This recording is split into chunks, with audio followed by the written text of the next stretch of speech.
Bismillahirrahmanirrahim. Assalamualaikum warahmatullahi wabarakatuh. Alhamdulillah.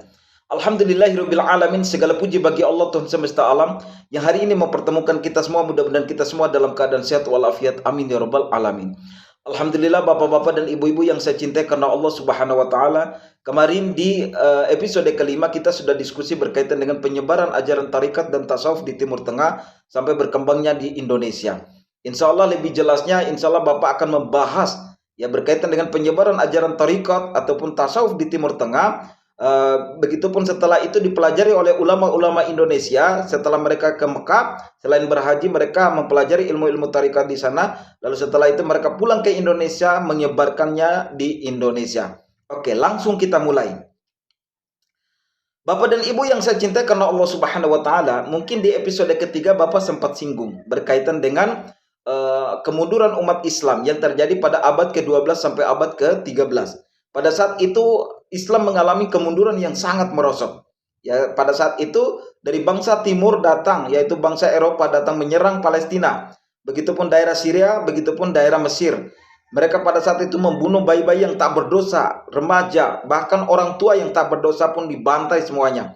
Sehingga muncullah seorang tokoh yang bernama Salahuddin Al-Ayyubi. Beliau pada saat itu mengirimkan surat-surat kepada para raja agar supaya mengembalikan ataupun menulis kembali tentang sirah-sirah Nabi dan menjanjikan sebuah hadiah untuk orang-orang yang menulis sirah Nabi dengan baik dan benar. Setelah terkumpul semuanya, lalu dibacakan kepada masyarakat. Tujuan Salahuddin Al-Ayyubi agar supaya menguatkan akidah umat Islam yang pada saat itu takut ingin berperang melawan bangsa Eropa pada saat itu. Ya, diceritakan bahwa tentang sirah Nabi, yaitu tentang perjuangan Nabi Muhammad SAW ketika melawan kafir Quraisy, yaitu di perang Badar, di perang Uhud maupun di perang Tabuk pada saat itu. Yang perlu diketahui bahwa ya sirah Nabi inilah dilahirkan menjadi satu sejarah yang disebut dengan sejarah Maulid Nabi. Maka kita seringkali merayakan Maulid Nabi dengan berbagai macam cara di Indonesia. Itu sebenarnya pencetusnya adalah Salahuddin Al-Ayyubi. Dan perang pada saat itu disebut sebagai perang salib. Bapak dan Ibu yang saya cintai karena Allah Subhanahu wa taala, setelah itu datanglah bangsa barat, ya, dari bagian barat datang yaitu tentara Mongol. Itu lebih ganas lagi. Mereka haus darah, yaitu mereka membantai bayi-bayi yang baru lahir, begitupun anak-anak, remaja, orang tua, mereka bantai semuanya. Ya, saking haus darahnya itu sampai mereka itu umat Islam itu tidak ada yang tertinggal, dibantai semuanya. Begitupun di sisi lain mereka menghancurkan peradaban-peradaban Islam, yaitu monumen-monumen Islam, begitupun buku-buku Islam. Makanya kita yang hari ini sekolah, di sekolah kita mungkin ketemu dengan ilmu pengetahuan umum semacam IPS ataupun IPA, ya, ilmu antropologi ataupun ilmu politik ataupun ilmu matematika, itu semuanya berasal dari Islam. Tapi akibat daripada ya bangsa Mongol yang datang menghancurkan peradaban Islam, membakar buku-buku Islam, sehingga buku-buku itu diganti dengan nama-nama orang-orang barat. Sehingga teori yang hari ini yang kita dapatkan, teori-teori pendidikan, itu semuanya berasal dari orang Islam, tapi diganti dengan nama-nama mereka. Ya, maka tapi ada satu ya nama orang Islam yang masih dikenal sama masyarakat Islam maupun orang-orang barat. Salah satunya adalah buku yang ditulis oleh Ibnu Sina, gitu ya, yaitu berkaitan dengan teori kedokteran. Kalau di daerah barat itu disebut sebagai Avicenna, ya, mereka biasa menjadikan referensi dalam ilmu kedokteran, biasa mengambil referensinya daripada Ibnu Sina itu sendiri. Begitupun ya di kondisi sosial agama, ya, antara aliran Syiah dengan aliran Sunni ini saling mengklaim kebenaran. Ya, aliran Sunni mengatakan bahwa ajaran kami yang paling benar, sedangkan aliran Syiah mengatakan bahwa ajaran kami yang paling benar. Sehingga umat Islam pada saat itu bingung.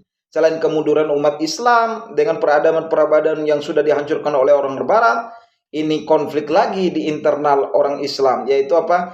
Mereka para ulama saling mengklaim kebenaran, yaitu Sunni mengakui bahwa ajaran mereka yang paling benar, Syiah juga mengakui bahwa ajaran mereka yang paling benar. Begitupun tak kalah kisruhnya lagi, yaitu apa? Para pemimpin Islam pada saat itu saling merebut jabatan, yaitu Turki Utsmani, ya. Ya, dalam arti Turki itu mengklaim bahwa mereka itu adalah pemimpin di dunia Islam. Begitupun orang Persia, yaitu dalam hal ini adalah Iran, mengklaim bahwa mereka adalah pemimpin di dunia Islam. Begitupun orang Arab, mereka mengatakan bahwa kami adalah pemimpin di dunia Islam. Artinya bahwa dahulu umat Islam itu mempunyai satu fatwa, yaitu di Turki Utsmani. Dikarenakan pada saat itu terpecah belah sehingga di negara-negara Islam itu membuat fatwa sendiri. Salah satunya di Indonesia itu adalah membangun fatwa yang disebut dengan MUI, yaitu Majelis Ulama Indonesia. Dahulu kita kiblatnya itu di Turki Utsmani, yaitu mengikuti fatwa yang ada di Turki Utsmani. Seperti halnya yang dilakukan oleh orang Kristen, mereka sekarang itu berkiblat terhadap di Vatikan. Apapun yang dikatakan oleh Paus Paulus, mereka berkiblat di sana. Jadi satu fatwa. Dahulu Islam pun seperti demikian, tapi dikarenakan terpecah belahnya Islam, sehingga mengakibatkan setiap negara Islam itu membuat majelisnya sendiri, majelis fatwanya sendiri. Begitupun setelah itulah datang kegalauan daripada umat Islam itu. Mereka ikut ulama, seringkali mengklaim kebenaran. Mereka mau mengikuti pemimpin Islam, saling rebut jabatan. Jadi kebingungan, ya. Mereka merasa terasing. Kita harus berkiblat ke siapa? Sehingga muncullah seorang tokoh tasawuf bernama Imam Al-Ghazali. Ya, beliaulah mengajak kepada masyarakat untuk kembali pada abad ke 14 sampai 15 itu muncullah seorang tokoh yang namanya Imam Al-Ghazali mengajak kepada masyarakat untuk selalu mendekatkan diri kepada Allah, yaitu dengan cara didoktrin dengan ilmu-ilmu tasawuf itu sendiri. Dari awalnya adalah 1-2 orang, lalu dari 2 orang itu mengajak kepada temannya, akhirnya berubah menjadi belasan, berubah menjadi puluhan, berubah menjadi ratusan, berubah menjadi ribuan, berubah menjadi banyak. Akhirnya dibuatlah satu organisasi yang disebut dengan tarekat. Jadi awal munculnya tarekat ini muncul dari 1 orang bersama gurunya, setelah itu nambah-nambah berubah menjadi banyak orang, akhirnya dibuat menjadi satu organisasi yang disebut dengan tarekat yang kita kenal hari ini. Oke, setelah terbentuknya satu organisasi yang disebut dengan thariqat, maka dibuatlah satu pemondokan yang disebut dengan rabit dalam kalimat tasawufnya, yaitu tempat pemondokan di mana orang-orang yang sudah mempelajari ilmu tasawuf dipondokan. Peletak dasar daripada ilmu tarekat adalah bernama Abdul Qadir Jailani. Makanya kita lihat di teman-teman kita yang di kalangan NU, mereka seringkali di tahlilan, mereka seringkali mendoakan Syekh Abdul Qadir Jailani di setiap doa mereka. Oke, karena apa? Beliau adalah sebagai tokoh pertama yang meletakkan dasar daripada thariqat itu sendiri. Bahkan dianggap sebagai bapak pertama yang mencetuskan tentang thariqat itu sendiri.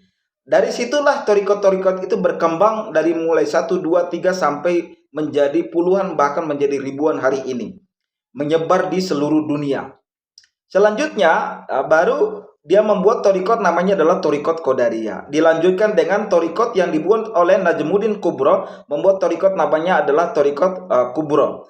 Jadi thariqat itu dinisbatkan kepada orang yang membuatnya. Contohnya seperti halnya Najmuddin Kubro membuat thariqat namanya adalah Kubro. Pak Sardin juga bisa membuat thariqat namanya adalah thariqat Sardinia dengan versi yang berbeda, dengan metode yang berbeda. Jadi setiap orang bisa membuat thariqat tersendiri sesuai dengan konsep yang dia ajarkan kepada para pengikutnya. Begitupun dilanjutkan oleh Abu Hasan Al-Sajali yang membuat thariqat Sajaliyah. Begitupun selanjutnya dilanjutkan lagi Bahduddin Naqsabandiyah membuat thariqat Naqsabandiyah. Selanjutnya lagi dibuat oleh Abdul Sattar yang membuat thariqat Satariyah. Pada saat itu ya, umat Islam yang ada di Indonesia ini pergi haji. Dalam arti selain mereka berhaji, mereka juga belajar tentang ilmu tasawuf, begitupun ilmu tarekat pada saat itu. Sehingga mereka pulang pun menyebarkan ajaran tersebut ke masyarakat yang ada di Indonesia. Sehingga terhitung pada saat itu sekitar 44 tarekat yang menyebar di Indonesia. Dan sampai hari ini mungkin udah lebih banyak tarekat-tarekat yang ada di Indonesia itu sendiri. Oke. Memasuki abad ke-17 sampai memasuki abad ke-16 sampai ke-17 pada saat itu ya muncullah para wali songo, ya diantaranya adalah Imam Sunan Gunung Jati pada saat itu. Dia bertemu dengan 2 syekh, yang pertama adalah Syekh Ahmad Sajali, yang kedua adalah Syekh Najmuddin Kubro.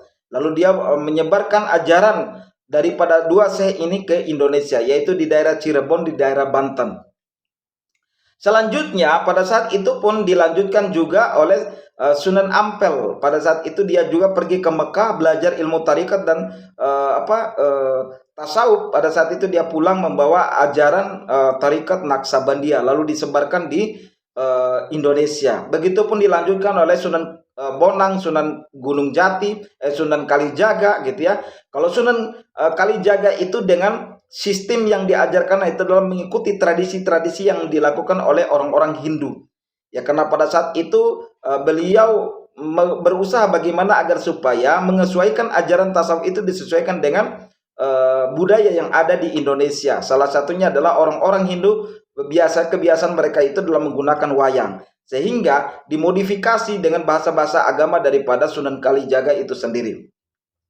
Begitupun Sunan Kudus juga, yaitu membuat masjidnya itu ada sebagian daripada candi itu sendiri. Artinya bahwa biarpun masjidnya seperti demikian, tapi dari hati kita niatnya beribadah kepada Allah. Tujuan beliau adalah agar supaya orang-orang di luar daripada agama Islam itu ketika melihat seperti itu mereka senang, dan tanpa pemaksaan mereka bisa masuk Islam itu sendiri. Jadi jasa daripada para wali songo itu sangat luar biasa. Jadi mereka tidak memaksa orang harus masuk agama Islam, tapi dengan ajaran-ajaran tasawuf tersebut sehingga orang tidak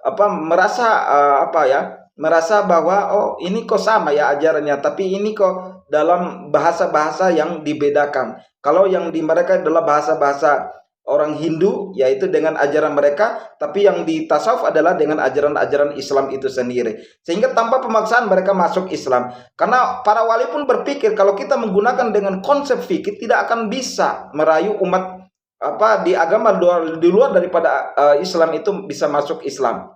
Dikarenakan apa? Kalau kita menggunakan dalil fikih tidak akan bisa. Kenapa? Mereka pasti akan berontak terhadap ajaran yang diajarkan kepada mereka. Sehingga para wali dengan siasatnya adalah dengan mengajarkan kepada ajaran tharikat kepada masyarakat Indonesia. Sehingga mayoritas Islam yang hari ini kita lihat di Indonesia itu lebih banyak daripada negara-negara yang ada di luar daerah ataupun di luar negara Indonesia itu sendiri.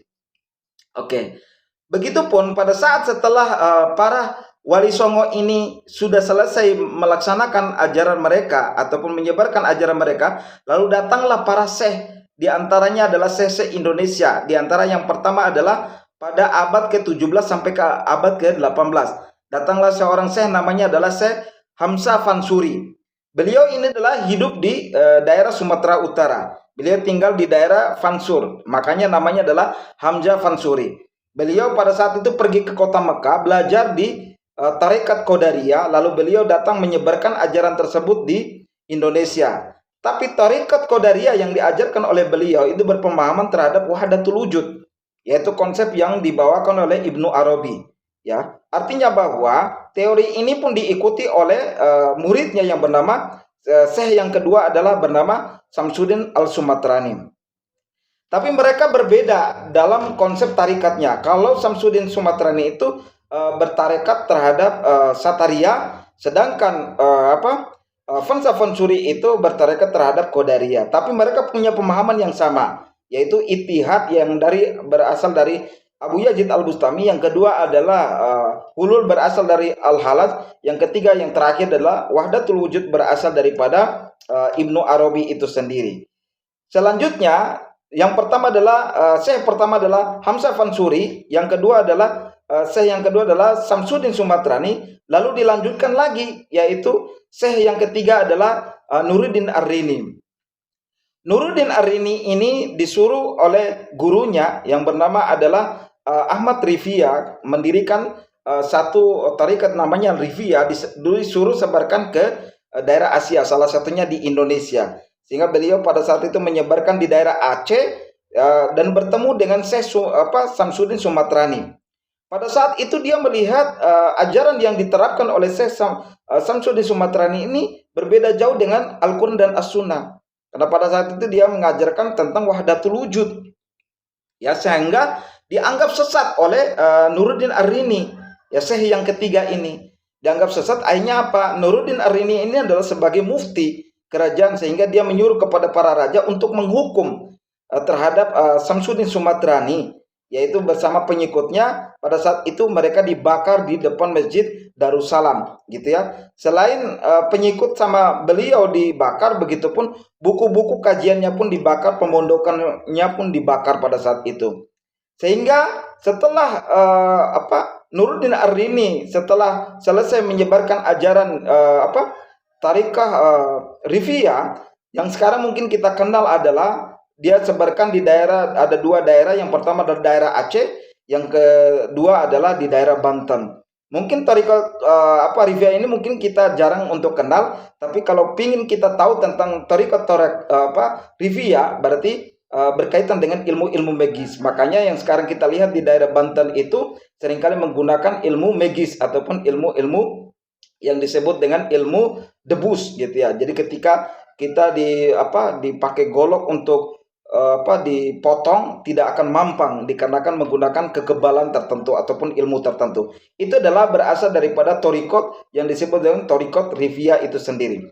Setelah itu ya, syekh yang keempat adalah syekh daripada Yusuf Makassari, ya, gitu ya. Syekh Yusuf Makassari ini adalah namanya adalah Muhammad Yusuf.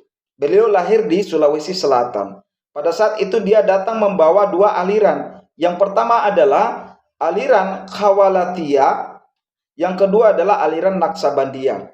Pada saat itu beliau menyebarkan ajaran tersebut di dua daerah. Yang pertama di daerah Makassar, yang kedua adalah di daerah Banten. Karena pada saat itu dia adalah sebagai menantu kerajaan pada saat itu, yaitu Raja Ageng Trista pada saat itu. Setelah mertuanya ini meninggal, sehingga muncullah ada raja baru, gitu ya. Ada raja baru yang berbeda pandangan dengan Syekh Yusuf Makassari.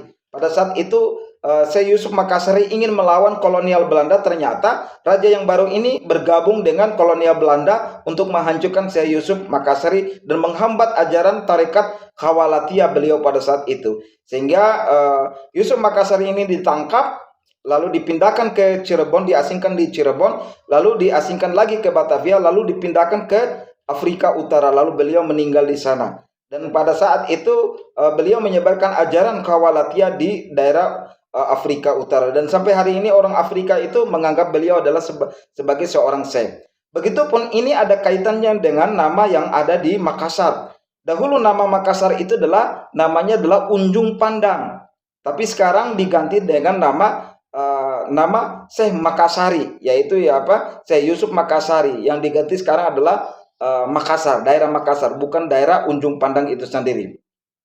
Begitupun selanjutnya adalah Syekh dari yang pertama adalah Fansa Fansuri, yang kedua adalah Samsudin Sumatrani, yang ketiga adalah Nuruddin Ar-Rini, yang keempat adalah Syekh Yusuf Makassari, yang kelima adalah Syekh daripada Abu Somad Al-Falimbi. Beliau ini pada saat itu menyebarkan ajaran Khawalatiya sama seperti halnya Yusuf Makassari, yaitu beliau mengajarkan Khawalatiya tapi ditambah dengan Khawalatiya Samaniyah, karena berbeda tarikat yang dibuat oleh Mukhtar Samaniyah. Pada saat itu mendirikan Khawalatiya Samaniyah, Syekh Abdul Karim Samaniyah pada saat itu. Sehingga dia membuat tarikat itu lalu disebarkan di Indonesia, gitu ya, di daerah-daerah Palembang pada saat itu.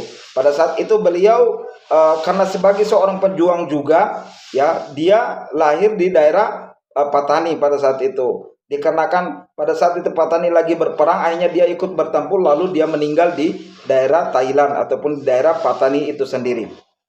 Selanjutnya baru Syekh yang keenam adalah Syekh Abdul Rauf Singkil. Dalam arti beliau menyebarkan ajaran yang disebut dengan ajaran Sataria.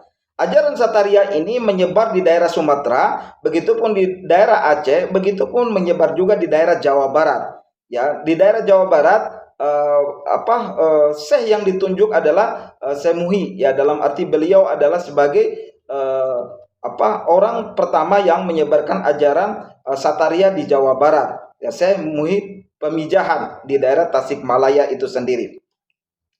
Ya, jadi dari sekian syekh-syekh ini Alhamdulillah mereka menyebarkan ajaran-ajaran mereka di Indonesia, yaitu berkaitan dengan ajaran tarikat, sehingga menyebarlah tarikat-tarikat itu menyebar di seluruh Indonesia dari Sabang sampai Merauke. Mungkin itu saja yang Bapak bisa sampaikan. Mudah-mudahan ada manfaatnya. Mohon maaf atas segala kesalahan, karena kesalahan adalah milik Pak Sadri sendiri, kebenaran hanya milik Allah Subhanahu wa taala.